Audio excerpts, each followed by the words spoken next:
بسم اللہ الرحمن الرحیم۔ السلام علیکم ورحمۃ اللہ وبرکاتہ۔ حضرت سلمان فارسی رضی اللہ عنہ سے روایت ہے کہ حضور نبی کریم صلی اللہ علیہ وسلم نے ارشاد فرمایا کہ جو آدمی جمعہ کے دن غسل کرے اور جہاں تک ہو سکے صفائی پاکیزگی کا اہتمام کرے، جو تیل اور خوشبو اس کے گھر میں ہو اسے لگائے، پھر وہ گھر سے نماز کے لیے جائے اور مسجد پہنچ کر اس کی احتیاط کرے کہ جو دو آدمی پہلے سے ساتھ بیٹھے ہوں ان کے درمیان نہ بیٹھے، پھر جو نماز یعنی سنن و نوافل کی جتنی رکعتیں اس کے لیے مقدر ہوں وہ پڑھے، پھر جب امام خطبہ دے تو توجہ اور خاموشی کے ساتھ اس کو سنے تو اللہ تعالیٰ کی طرف سے اس جمعہ اور گزشتہ جمعہ کے درمیان کے اس کے گناہ بخش دیے جائیں گے۔ حضور نبی کریم صلی اللہ علیہ وسلم نے ارشاد فرمایا، جو شخص جمعہ کے دن 7 اعمال کر لے اس کو مسجد جاتے ہوئے ہر قدم پر 1 سال کی نفلی نمازوں کا ثواب اور 1 سال کے نفلی روزوں کا اجر و ثواب ملے گا۔ وہ 7 اعمال یہ ہیں: نمبر 1 غسل کرنا، نمبر 2 اچھے کپڑے پہننا، نمبر 3 مسجد جلد جانے کی فکر کرنا، نمبر 4 مسجد پیدل جانا، نمبر 5 امام کے قریب بیٹھنے کی کوشش کرنا، نمبر 6 خطبہ غور سے سننا، نمبر 7 کوئی بیہودہ یعنی لغو کام نہ کرنا۔ ہمارے مذہب میں تمام دن اللہ تعالیٰ کے عطا کردہ ہیں، مگر جمعہ کا دن ایک خاص اہمیت رکھتا ہے۔ جمعہ کا دن اللہ تعالیٰ خاص انعام اور رحم فرماتے ہیں۔ جمعہ کے دن جہنم کی آگ نہیں سلگائی جاتی۔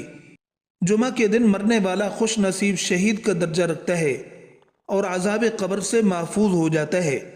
جمعہ کی رات دوزخ کے تمام دروازے بند کر دیے جاتے ہیں۔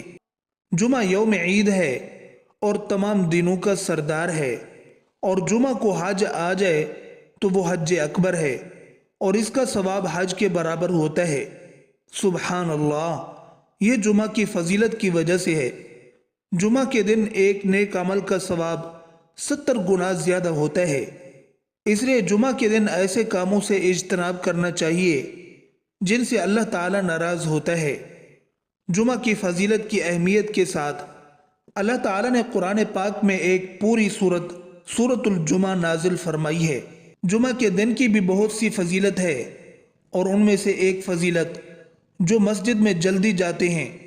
حضور صلی اللہ علیہ وسلم نے ارشاد فرمایا کہ جو شخص جمعہ کے دن جنابت کے غسل کی طرح اہتمام کے ساتھ غسل کرتا ہے اور پہلی فرصت میں مسجد جاتا ہے تو گویا اس نے اللہ کی خوشنودی کے لیے اونٹ کی قربانی کی، اور جو دوسری فرصت میں جاتا ہے گویا اس نے گائے قربان کی، جو تیسری فرصت میں جاتا ہے گویا اس نے میڑھا قربان کیا، جو چوتھی فرصت میں جاتا ہے گویا اس نے مرغی قربان کی، جو 5ویں فرصت میں جاتا ہے گویا اس نے انڈے سے اللہ کی خوشنودی حاصل کی۔ پھر جب امام خطبہ کے لیے آتا ہے تو فرشتے خطبے میں شریک ہو جاتے ہیں۔ رسول اللہ صلی اللہ علیہ وسلم نے فرمایا کہ جب جمعہ کا دن ہوتا ہے تو فرشتے مسجد کے ہر دروازے پر کھڑے ہو جاتے ہیں، پہلے آنے والے کا نام پہلے اور اس کے بعد آنے والے کا نام اس کے بعد لکھتے ہیں۔ اس طرح آنے والوں کا نام اسی ترتیب سے لکھتے رہتے ہیں۔ جب امام خطبہ دینے آتا ہے تو فرشتے اپنا رجسٹر جن میں آنے والوں کا نام لکھے گئے ہیں لپیٹ دیتے ہیں اور خطبہ سننے میں مشغول ہو جاتے ہیں۔